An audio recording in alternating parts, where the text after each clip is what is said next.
வணக்கம் மாணவ செல்வங்களே, நீங்கள் விரும்பும் படிப்பை படித்து வளமான வாழ்வமைய எஜுகேஷன் பாட்காஸ்ட் வாழ்த்துகிறது. நீங்கள் இப்போ +2 முடிச்சுட்டு அடுத்து என்ன படிக்கலாம், எந்த காலேஜில் படிக்கலாம், படிக்கிறதுக்கு ஏதாவது ஸ்காலர்ஷிப்ஸ் கிடைக்குமா, இப்படியெல்லாம் தேடல்களில் இருக்கீங்கன்னா உங்களுக்கு நம்ம இந்த எஜுகேஷன் பாட்காஸ்ட் சேனல் ரொம்ப இன்ஃபர்மேட்டிவாக இருக்கும்னு நான் நம்புகிறேன்.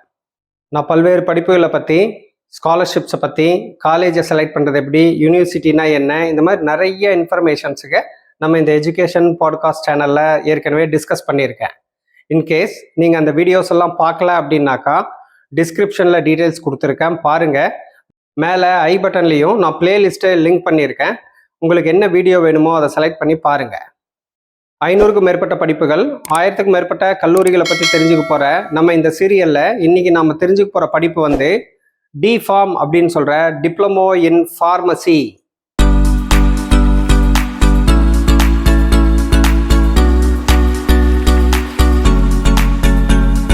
டிப்ளமோ அப்படின்ன உடனே நீங்கள் பாலிடெக்னிக் காலேஜ் அப்படிங்கிறத அசியூம் பண்ணாதீங்க. பாலிடெக்னிக் காலேஜில் சொல்லித்தர டிப்ளமோ எல்லாம் வந்து 10th அப்புறம் படிக்கக்கூடிய diploma in mechanical engineering, civil engineering, electronics and electrical engineering, இப்படியெல்லாம் வந்து டிப்ளமோ படிப்புகள் வரும்.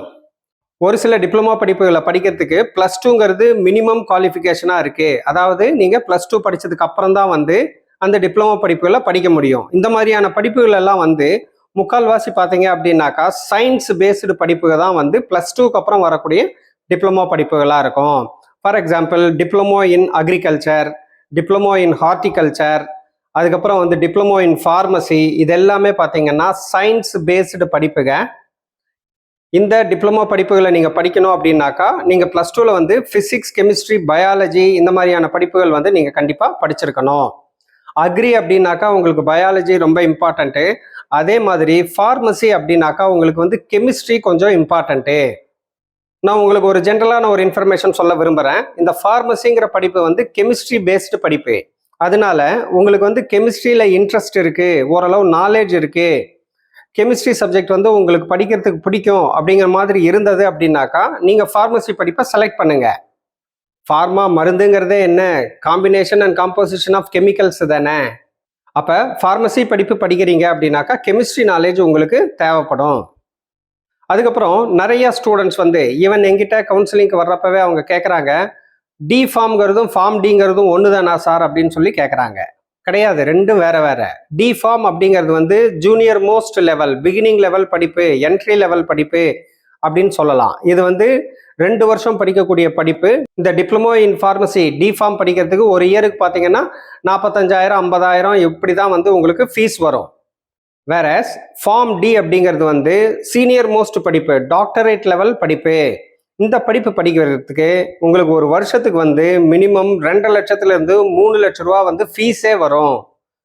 அண்ட் ஃபார்ம் டி படிப்பு வந்து 6 வருஷம் படிக்கக்கூடிய படிப்பு. ஸோ டிஃபார்மையும் ஃபார்ம் டியவும் நீங்கள் வந்து கன்ஃபியூஸ் பண்ணிக்காதீங்க.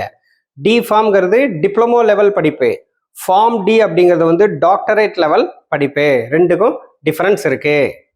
அப்புறம் இந்த டிஃபார்ம் கோர்ஸில் சேரணும், டிஃபார்ம் பிஃபார்ம் எந்த கோர்ஸில் நீங்கள் சேரணும் அப்படின்னாலும் உங்களுக்கு வந்து மினிமம் மார்க் எலிஜிபிலிட்டி அப்படிங்கிறது வந்து தேவைப்படும். +2ல் நீங்கள் வந்து மினிமம் 50 to 55% மார்க் எடுத்திருந்தீங்கன்னா மட்டும்தான் வந்து இந்த ஃபார்மசி படிப்புகளில் உங்களால் படிக்க முடியும்.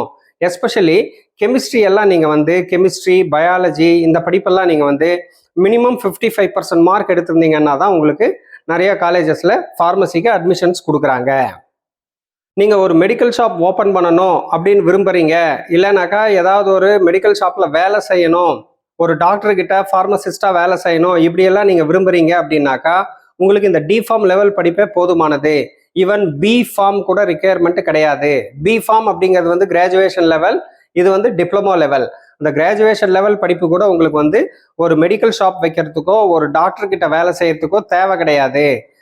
So deform is more than enough. 2 வருஷம் படிச்சீங்க அப்படின்னாக்கா நீங்கள் எய்தர் மெடிக்கல் ஷாப் வச்சிடலாம், இல்லைனாக்கா ஏதாவது டாக்டர் கிட்ட, ஏதாவது மருந்து கடையில், மருந்து கம்பெனிலாம் நீங்கள் வந்து வேலைக்கு சேரலாம். இதில் இன்னொரு இம்பார்ட்டன்ட் இன்ஃபர்மேஷன் நீங்கள் தெரிஞ்சுக்கணும். நீங்கள் டிஃபார்மோ பிஃபார்மோ ஃபார்ம் டியோ எது வேணாலும் படிங்க, பட் நீங்கள் வந்து ஃபார்மசி கவுன்சில் ஆஃப் அந்த பர்டிகுலர் ஸ்டேட்டு, இப்போ நீங்கள் தமிழ்நாடு சேர்ந்த ஸ்டூடெண்ட் அப்படின்னாக்கா ஃபார்மசி கவுன்சில் ஆஃப் தமிழ்நாடுல வந்து நீங்கள் ரிஜிஸ்டர் பண்ணணும். அந்த மாதிரி நீங்கள் ரிஜிஸ்டர் பண்ணலை அப்படின்னாக்கா உங்களுக்கு வந்து ப்ராக்டிஷனர் வந்து லைசன்ஸ் கிடைக்காது. ப்ராக்டிஷனர் ஃபார்மசிஸ்ட் இல்லை ஃபார்மசிஸ்டாக இருக்கணும், ஒரு கடை வைக்கணும், எங்கேயாவது ஒரு கம்பெனியில் நீங்கள் வேலை செய்யணும் அப்படின்னாக்கா நீங்கள் உங்களோட டிப்ளமோ இன் ஃபார்மசி 2 வருஷம் படித்து முடித்ததுக்கப்புறம் இம்மிடியேட்டாகவே நீங்கள் வந்து உங்கள் பேரை வந்து ஃபார்மசி கவுன்சிலில் வந்து ரிஜிஸ்டர் பண்ணணும். ரிஜிஸ்டர்டு ப்ராக்டிஷனர் அப்படின்னு சொல்லி அதுக்கு சொல்லுவாங்க.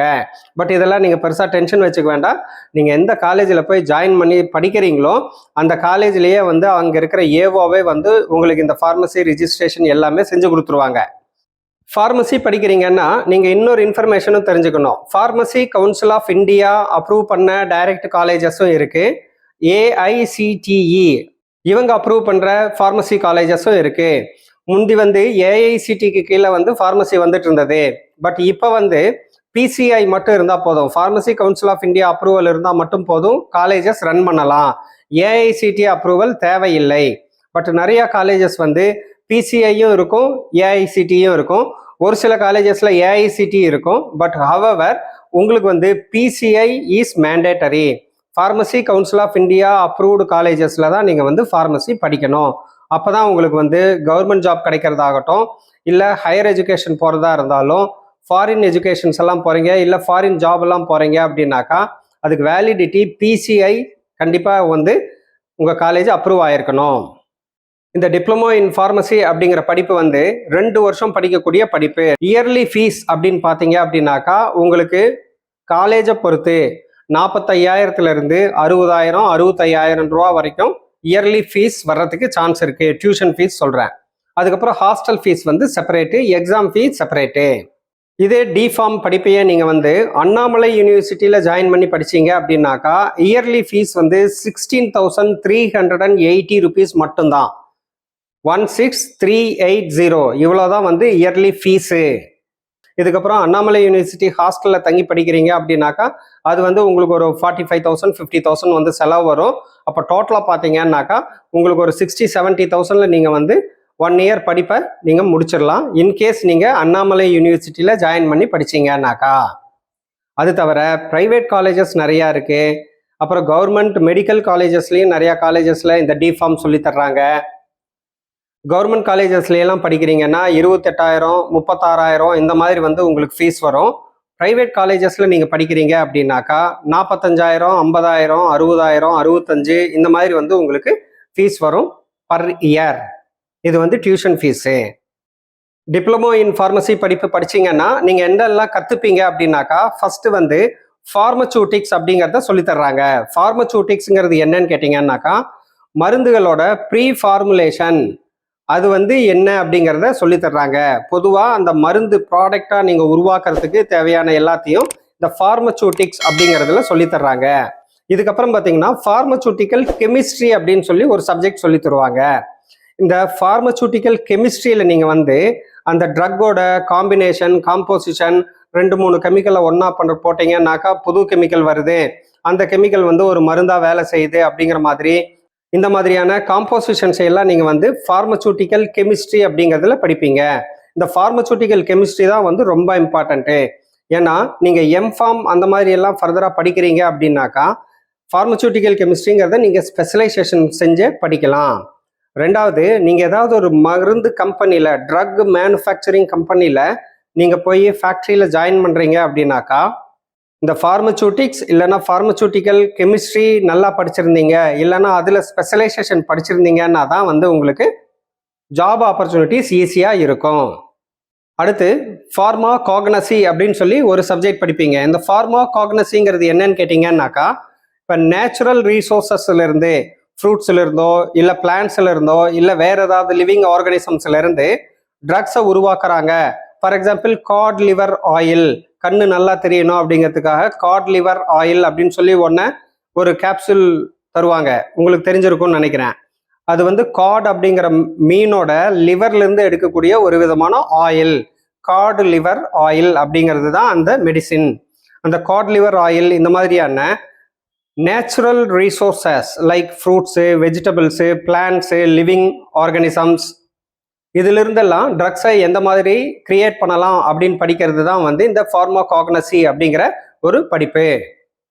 அடுத்து மெடிக்கலில் எந்த சப்ஜெக்ட் நீங்கள் படித்தாலும், அலைடு ஹெல்த் சயின்ஸ் படித்தாலும் சரி, ஃபார்மசி படித்தாலும் சரி, நர்சிங் படித்தாலும் சரி, எம்பிபிஎஸ் படித்தாலும் சரி, ஈவன் பிஜி படித்தாலும் சரி, மெயினாக நீங்கள் படிக்கக்கூடிய ஒரு சப்ஜெக்ட் எதுவாக இருக்கும்னு கேட்டிங்கன்னாக்கா ஹியூமன் அனாட்டமி அண்ட் ஃபிசியாலஜி. மனிதனோட உடம்பை பற்றி படிக்கிறது, அனாட்டமி உள் உறுப்புகளை பற்றி படிக்கிறது. ஸோ ஒரு மருந்து நீங்கள் கொடுக்குறீங்கன்னா அந்த மருந்து எப்படி எந்த உறுப்புக்கு வேலை செய்யுது அப்படிங்கிற மாதிரி அதனோட ஒரு நாலேஜ் உங்களுக்கு பேசிக்காக வேணும். அப்படிங்கிறதுனால ஹியூமன் அனாட்டமி அண்ட் ஃபிசியாலஜி அப்படிங்கிற சப்ஜெக்ட் வந்து ஒரு பேப்பராக படிப்பீங்க. இந்த டிப்ளமோ இன் ஃபார்மசியில் சோஷியல் ஃபார்மசி அப்படின்னு ஒரு சப்ஜெக்ட் படிப்பீங்க, கம்யூனிட்டி ஃபார்மசி அப்படின்னு சொல்லி ஒரு சப்ஜெக்ட் படிப்பீங்க. ரெண்டையும் கன்ஃபியூஸ் பண்ணிக்கூடாது. சோஷியல் ஃபார்மசி அப்படிங்கிறது என்னன்னாக்கா சம் எத்திக்ஸு, ரூல்ஸு, அதுக்கப்புறம் வந்து சயின்டிஃபிக் ஃபேக்டர்ஸு, அப்புறம் சொசைட்டிக்கு அந்த மருந்துனால ஏற்படக்கூடிய பாதிப்புகள், இந்த மாதிரி எல்லாம் படிக்கிறது வந்து சோஷியல் ஃபார்மசி அப்படிங்கிறது. அதே கம்யூனிட்டி ஃபார்மசி அப்படின்னாக்கா இதுதான் வந்து நார்மல் ஃபார்மசிஸ்ட்டு. இப்போ நீங்கள் ஒரு மருந்து கடை வைக்கிறீங்க அப்படின்னாக்கா நீங்கள் வந்து ஒரு கம்யூனிட்டி ஃபார்மசிஸ்ட் அப்படின்னு சொல்லி நம்ம சொல்லலாம். ஒரு டாக்டர்கிட்ட நீங்கள் வேலை செய்கிறீங்கன்னாக்கா கம்யூனிட்டி ஃபார்மசிஸ்ட் அப்படின்னு சொல்லி நம்ம சொல்லலாம். கம்யூனிட்டி ஃபார்மசிஸ்ட் அப்படிங்கிறது தான் வந்து ஜென்ரல் ஃபார்மசி. நீங்கள் வந்து இப்போ எங்கெல்லாம் ஃபார்மசி நீங்கள் பார்க்குறீங்களோ, ஒரு மெடிக்கல் ரெப்ரசன்டேட்டிவ் ஆகட்டும், இல்லைனாக்கா ஒரு மெடிக்கல் ஷாப் ஆகட்டும், இல்லைன்னா டாக்டர் வந்து எழுதி கொடுத்தாருனாக்கா டாக்டர் டிஸ்பென்சரியிலேயே ஒரு மெடிக்கல் ஷாப் இருக்கும் இல்லையா, டிஸ்பென்சரி சின்னதாக, அந்த டிஸ்பென்சிங் யூனிட்டாக இருக்கட்டும், எதுவாக இருந்தாலும் அவங்க எல்லாருமே எந்த கேட்டகரியில் வர்றாங்கன்னு பார்த்தீங்கன்னாக்கா கம்யூனிட்டி ஃபார்மசிஸ்ட் அப்படிங்கிற கேட்டகரியில் வர்றாங்க. வேற சோஷியல் ஃபார்மசிஸ்ட் அப்படிங்கிறது யாருன்னு கேட்டிங்கன்னாக்கா கொஞ்சம் அனலைஸ் பண்ணுறவங்க. இப்போ புது மெடிசின்ஸை வந்து ட்ரக் மேனுஃபேக்சர் பண்ணி பப்ளிக்கில் ரிலீஸ் பண்ணுறாங்க அப்படின்னாக்கா அதனோட ஃபீட்பேக் எல்லாம் எடுக்கிறது, டாக்டர்ஸ் கிட்ட அதை கொண்டு போய் சேர்த்துறது, அதுக்கப்புறம் அந்த மருந்தோட எஃபெக்ட்ஸை பற்றி எல்லாம் தெரிஞ்சுக்கிறது, இந்த மாதிரி ரிசர்ச் சின்ன சின்னதாக செய்கிறதெல்லாம் யாருன்னு கேட்டிங்கன்னாக்கா இந்த சோஷியல் ஃபார்மசிஸ்ட் அப்படிங்கிற பீப்புள் தான் செய்வாங்க. இப்போ மெடிக்கல் ரெப்ரசன்டேட்டிவ்ல கம்யூனிட்டி ஃபார்மசிஸ்ட்டும் இருப்பாங்க, சோஷியல் ஃபார்மசிஸ்ட்டும் இருப்பாங்க. அப்புறம் பயோகெமிஸ்ட்ரி அண்ட் கிளினிக்கல் பேத்தாலஜி அப்படின்னு சொல்லி ஒரு சப்ஜெக்ட் படிப்பீங்க. பயோகெமிஸ்ட்ரிங்கிறது என்னன்னாக்கா பயாலஜியும் கெமிஸ்ட்ரியும் கலந்த ஒரு இன்டர் டிசிப்ளினரி படிப்பு தான் வந்து பயோகெமிஸ்ட்ரி அப்படிங்கிறது. அதாவது லிவிங் ஆர்கானிசம்ஸ் ஆன பிளான்ட்டு, அனிமல், ஹியூமன் பீயிங், இந்த மாதிரியான லிவிங் ஆர்கானிசம்ஸில் நடக்கக்கூடிய கெமிக்கல் ப்ராசஸ் பற்றி படிக்கிறது தான் வந்து பயோகெமிஸ்ட்ரி அப்படிங்கிறது.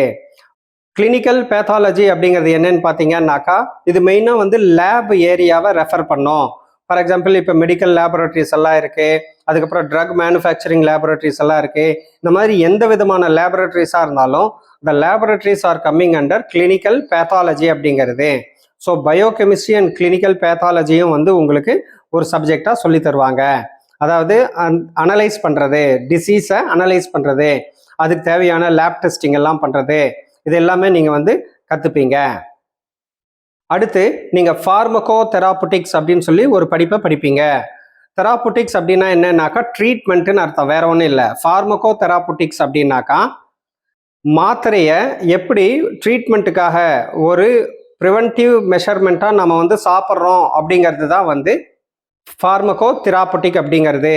இதில் ஒரு எக்ஸாம்பிள் எல்லாம் சொல்லணும் அப்படின்னாக்கா வீட்டில் ஏதாவது ஃபங்க்ஷன்ஸ் வருது, ஏதாவது விசேஷம் வருது, இல்லை ஃபார் எனி ரீசன் வீட்டில் இருக்கக்கூடிய லேடிஸ் வந்து அந்த மந்த்லி 3 days வந்து அவங்க ஒரு சைக்கிளுக்கு வர்றாங்க இல்லையா, அந்த சைக்கிளை வந்து கொஞ்சம் போஸ்ட்போன் பண்ணணும் அப்படின்னாக்கா அவங்க அதுக்கு ஏதாவது மெடிசின்ஸ் வந்து சாப்பிட்லாம். இது வந்து ஃபார்மகோ தெராபுட்டிக்கில் வர்றது.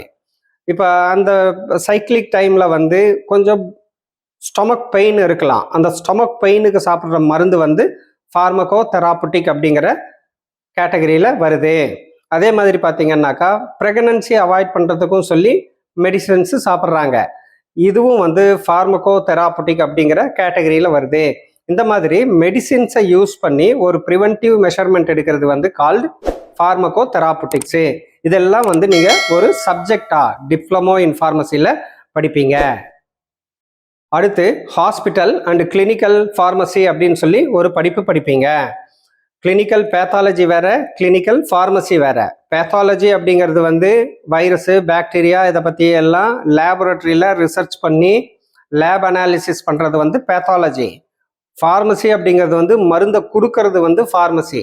So hospital and clinical pharmacy அப்படிங்கிறது என்னன்னு பார்த்தாக்கா, இது வந்து பிஎஸ்சி நர்சிங்லேயும் இந்த பேப்பர் வரும், அலைடு ஹெல்த் சயின்ஸ்லேயும் இந்த பேப்பர் வரும், வேறஸ் உங்களுக்கு இந்த ஃபார்மசிலையும் இந்த பேப்பர் வரும். இது என்னன்னு கேட்டிங்கன்னா, இன் பேஷண்ட்டுக்கு ஹாஸ்பிட்டலில் இருக்காங்க இல்லையா, ஹாஸ்பிட்டலில் அட்மிட் ஆகி பெட்டில் அட்மிட் ஆகிற பேஷண்ட்ஸ் இருக்காங்க இல்லையா, அவங்களுக்கு அந்தந்த டயத்தில் மருந்து கொடுக்கணும் அப்படின்னு சொல்லி சொல்கிறாங்க இல்லையா, இதையெல்லாம் கவனித்து கொடுக்குறாங்க இல்லையா நர்சஸ்ஸு, இதை பற்றி படிக்கிறது தான் வந்து ஹாஸ்பிட்டல் அண்ட் கிளினிக்கல் ஃபார்மசி அப்படிங்கிறது. ஒரு பர்டிகுலர் டிசீக்கு டாக்டர் வந்து என்ன மாதிரியான மெடிசின்ஸ் வந்து ப்ரிஸ்கிரைப் பண்ணியிருக்கிறாரு, அது ரிலேட்டடாக வேற என்னென்ன மெடிசின்ஸ் வந்து அவர் ப்ரிஸ்கிரைப் பண்ணுறாரு, இதையெல்லாம் மேனேஜ் பண்ணுறது தான் இந்த ஹாஸ்பிட்டல் அண்ட் கிளினிக்கல் ஃபார்மசிங்கிற சப்ஜெக்டு. இதுக்கப்புறம் நீங்கள் 10 ப்ராக்டிக்கல் பேப்பர்ஸ் வந்து படிப்பீங்க. நம்ம ஏற்கனவே டிஸ்கஸ் பண்ணோம் இல்லைங்களா, ஃபார்மசூட்டிக்கல் கெமிஸ்ட்ரி, இந்த மாதிரியான முக்கியமான சப்ஜெக்ட்ஸுக்கெல்லாம் தேவையான ப்ராக்டிக்கல் பேப்பர்ஸும் நீங்கள் வந்து படிப்பீங்க. இன் டோட்டல் நீங்கள் வந்து 10 ப்ராக்டிக்கல் பேப்பர் படிப்பீங்க. இதுதான் வந்து டிப்ளமோ இன் ஃபார்மசியில் நீங்கள் மெயினாக படிக்கக்கூடிய சப்ஜெக்ட்ஸ் அப்படின்னு சொல்லி நம்ம சொல்லலாம். இந்த ஃபார்மசி படிப்பெல்லாம் வந்து டைப் ஆஃப் டெக்னிக்கல் ஸ்டடி, அதனால தான் வந்து ஏஐசிடிஇ கூட இதில் இன்வால்வ் ஆகுதுன்னு சொல்லி நம்ம சொல்லலாம். டெக்னிக்கல் ஸ்டடின்னு போனீங்கன்னாலே உங்களுக்கு வந்து எலக்டிவ் பேப்பர்ஸ் இருக்கும். அந்த மாதிரி எலக்டிவ்ஸ் பார்த்தீங்கன்னாக்கா ஒரு 3-4 இம்பார்ட்டன்ட் எலக்டிவ்ஸ் நான் சொல்கிறேன். ஒன்று வந்து ஃபார்மகாலஜி அண்ட் டாக்ஸிகாலஜி அப்படிங்கிறது வந்து இம்பார்ட்டண்ட்டான ஒரு எலக்டிவ் அப்படின்னு சொல்லி நம்ம சொல்லலாம். ஃபார்மகாலஜி அப்படின்னா என்ன அப்படின்னாக்கா, நீங்கள் மருந்து கொடுத்த உடனே அந்த மருந்து உங்கள் உடம்புல எப்படி செயல்படுதுன்னு படிக்கிறது வந்து ஃபார்மகாலஜி. டாக்ஸிகாலஜிங்கிறது என்னன்னாக்கா, ஒரு மருந்து கொடுத்து ஒருவேளை அது வந்து உங்கள் பாடியில் வந்து ஆப்போசிட் ரியாக்ஷன்ஸ் கொடுத்தது, எதிர்வினை ஆற்றுது, அதனால சைடு எஃபெக்ட்ஸ் உங்களுக்கு வருது அப்படின்னாக்கா அதை பற்றி தெரிஞ்சுக்கிறதெல்லாம் வந்து டாக்ஸிகாலஜி. அதனால ஃபார்மகாலஜி அண்ட் டாக்ஸிகாலஜிங்கிறது ஃபார்மா ரிலேட்டட் ஒரு main and important elective subject அப்படின்னு சொல்லி நாம சொல்லலாம். அடுத்து ஃபார்மசூட்டிக்கல் ஜூரிஸ்ப்ரூடன்ஸ் அப்படின்னு சொல்லி ஒரு எலக்டிவ் இருக்கு. ஜூரிஸ்ப்ரூடன்ஸ் அப்படிங்கிறது என்னன்னு கேட்டிங்கன்னாக்கா சட்டம், இந்த ஃபார்மசி ரிலேட்டட் ரூல்ஸு, லா, எத்திக்ஸு, இதையெல்லாம் டீட்டெயிலாக படிக்கிறது தான் வந்து இந்த ஃபார்மசூட்டிக்கல் ஜூரிஸ்ப்ரூடன்ஸ் அப்படிங்கிற படிப்பு. இன்னொரு எலக்டிவ் இருக்கு, health education and community pharmacy அப்படிங்கிற டைட்டிலையும் வந்து ஒரு எலக்டிவ் இருக்கு. ஹெல்த் எஜுகேஷன் அப்படிங்கிறதெல்லாம் வந்து நார்மல் ஹெல்த் எஜுகேஷன் தான். ஒரு மருந்து எப்படி வேலை செய்யுதுங்கிறது, யாருக்கு என்ன மாதிரியான மருந்தை ரெஃபர் பண்ணுறாங்க. இப்போ வந்து கம்யூனிட்டி ஃபார்மசி அப்படின்னு எடுத்துக்கிட்டிங்கன்னாக்கா, அவர் வந்து ஒரு ப்ராக்டிசிங் ஃபார்மசிஸ்டாக இருக்கலாம், இல்லை ஒரு ப்ராக்டிசிங் ஃபார்மசிஸ்ட் கிட்ட வேலை செய்யக்கூடிய ஒரு ஃபார்மசிஸ்டாக இருக்கலாம். இவங்கெல்லாம் வந்து அந்த கம்யூனிட்டி ஃபார்மசி அப்படிங்கிற அடிப்படையில் ஒரு ஷாப் வச்சுருக்காங்க, இல்லைன்னா ஒரு டாக்டர் கிட்ட வேலை செய்கிறாங்க. இப்படியெல்லாம் இருக்கிற டயத்தில் அந்த ஃபார்மசி ரிலேட்டட் ஹெல்த் எஜுகேஷன் எல்லாமே நீங்கள் வந்து இந்த எலக்டிவ்ல படிக்கலாம். அடுத்து drug store and business management அப்படின்னு ஒரு எலக்டிவ் இருக்கு. இந்த drug store and business management அப்படிங்கிறது வந்து நார்மலாக இப்போ நீங்கள் வந்து ஒரு ட்ரக் மேனுஃபேக்சர்கிட்ட இருந்து பல்காக வாங்கி ஒரு ஹோல்சேலராகவோ, ஒரு டிஸ்ட்ரிபியூட்டராகவோ, ஒரு ஸ்டாக்கிஸ்டாவோ எல்லாம் இருக்கீங்க அப்படின்னாக்கா, அதுக்கு தேவையான பிஸ்னஸ் மேனேஜ்மெண்ட் எல்லாம் என்ன, அதுக்குண்டான சட்டத்திட்டங்கள் என்ன, அதுக்குண்டான ப்ரிவென்டிவ் மெஷர்மெண்ட்ஸ் எல்லாம் நீங்கள் என்ன எடுக்கணும், அதையெல்லாம் டீட்டெயிலாக கற்றுக்கிறது தான் இந்த drug store and business management அப்படிங்கிற எலக்டிவ். எலக்டிவ்ஸ் அப்படின்னு பார்த்தீங்கன்னாக்கா, மருந்துனால ஏற்படக்கூடிய நன்மை தீமைகளை படிக்கிற ஃபார்மகாலஜி, டாக்ஸிகாலஜியும் இருக்குது. அதுக்கப்புறம் அதுக்கு தேவையான சட்டத்திட்டங்கள்ங்கிற ஜூரிஸ்ப்ரூடன்ஸ் அந்த படிப்பும் இருக்குது. அதுக்கப்புறம் பார்த்தீங்கன்னாக்கா, கம்யூனிட்டி மெடிசினாக நீங்கள் வந்து கம்யூனிட்டி ஃபார்மசிஸ்டாக நீங்கள் வந்து ஒர்க் பண்ணுறீங்க அப்படின்னாக்கா, அதுக்கு தேவையான ஹெல்த் எஜுகேஷனும் கொடுக்குறாங்க. இன்கேஸ் நீங்கள் வந்து பெரிய லெவலில் ஒரு ஸ்டாக்கிஸ்டாவோ இல்லைனாக்கா நீங்கள் வந்து ஒரு டிஸ்ட்ரிபியூட்டராகவோ இருக்கீங்க அப்படின்னாக்கா, அந்த பிஸ்னஸ் மேனேஜ்மெண்ட் எல்லாம் எப்படி பண்ணணும் அப்படிங்கிற அந்த பிஸ்னஸ் மேனேஜ்மெண்ட்டும் வந்து எலக்டிவாக நீங்கள் படிக்கலாம். So 4 basic and important elective papers இருக்குது. இதில் உங்களுக்கு எது விருப்பமோ அந்த பேப்பர்ஸை நீங்கள் எடுத்து படிக்கலாம். நிறைய ஸ்டூடெண்ட்ஸு என்கிட்ட கவுன்சிலிங் வர்றப்ப அவங்க பேரண்ட்ஸ் எல்லாம் கேட்குறது, என் பையனுக்கு வந்து மெடிக்கல் ஷாப் வச்சு கொடுக்கலான்னு இருக்காங்க அப்படின்னாக்கா அதுக்கு என்ன படிக்கணும், டிஃபார்ம் படித்தா போதுமா இல்லை பிஃபார்ம் அந்த மாதிரி ஏதாவது படிக்கணுமாங்கிறத அவங்க கேட்குற பேசிக் எஃப்ஏக்யூவாக இருக்குது. டிஃபார்ம் படித்தா போதும். டிஃபார்ம் வந்து basic eligibility for all pharmaceutical ஆக்டிவிட்டீஸ்ன்னு சொல்லி நம்ம சொல்லலாம். ஸோ ஃபார்மசி ரிலேட்டட் நீங்கள் ஷாப் வைக்கணுன்னாலும் டிஸ்ட்ரிபியூட்டர்ஷிப் வரைக்கும் நீங்கள் வந்து டிஃபார்ம் படித்தாலே போதும். பிஃபார்ம்ங்கிறதெல்லாம் வந்து ஹையர் லெவல் படிப்பு. நீங்கள் வந்து ஒரு ட்ரக் மேனுஃபேக்சரர்கிட்ட வேலைக்கு போகிறீங்க, இல்லைனாக்கா அதுக்கு தகுந்த மாதிரி ஒரு பெரிய லெவல் வேலைக்கு போகிறீங்க அப்படின்னா தான் நீங்கள் வந்து செலவு பண்ணி பிஃபார்ம் படிக்கலாம். இல்லைனாக்கா பிஃபார்ம் படிக்கணும்னு அவசியமே இல்லை. டிஃபார்ம் படித்தாலே 2 வருஷத்தில் பிஃபார்ம் உங்களுக்கு என்ன 4.5 வருஷம் சொல்லி கொடுக்குறாங்களோ அதில் மேக்ஸிமம் தேவையான எல்லாத்தையுமே நீங்கள் வந்து இந்த 2 வருஷத்தில் டிப்ளமோலையே கற்றுப்பீங்க. மெடிக்கல் ரெப்ரசன்டேட்டிவாக போகணுமா, டிஃபார்ம் இஸ் இனஃப். ஒரு டாக்டர் கிட்ட ஃபார்மசிஸ்டாக வேலை செய்யணுமா, டிஃபார்ம் இஸ் இனஃப். கடை வைக்கணுமா, டிஃபார்ம் இஸ் இனஃப், லைசன்ஸ் கிடைக்கும். அதனால நீங்கள் பிஃபார்ம் படித்தாலும் சரி, ஃபார்ம் டி படித்தாலும் சரி, அதெல்லாம் வந்து இன்னும் ஹையர் எண்டில் போகுது, ரொம்ப அட்வான்ஸ் எண்டில் போகுது. நீங்கள் ஒரு ரிசர்ச் லெவலில் போகிறீங்களா, நீங்கள் வந்து எம்ஃபார்ம் படிக்கலாம், இல்லைன்னா ஃபார்ம் டி எல்லாம் படிக்கலாம். இதே ஒரு கம்பெனியில் வந்து வேலை செய்யணும்னு நீங்கள் நினைக்கிறீங்க, ட்ரக் மேனுஃபேக்சரர்கிட்ட வேலை செய்யணும்னு நினச்சிங்கன்னா பிஃபார்ம் படிக்கலாம். ஆனால் இப்போ பார்த்தீங்கன்னாக்கா எம்எஸ்சி கெமிஸ்ட்ரியிலேயே வந்து ஃபார்மசூட்டிக்கல் கெமிஸ்ட்ரிங்கிறது ஒரு ஸ்பெஷலைசேஷனாக இருக்குது. அவங்களும் அந்த மாதிரி ஜாபுக்கு வருவாங்க. அவங்களும் வந்து பிஃபார்முக்கு ஈக்குவல் தான். ஃபார்ம் டி எல்லாம் படிக்கிறீங்க அப்படின்னாக்கா அவங்க வந்து எம்பிபிஎஸ்க்கு ஈக்குவல். அவங்க வந்து டாக்டர்னு அவங்க பேருக்கு முன்னால் ப்ரிஃபிக்ஸ் போட்டுக்கலாம்.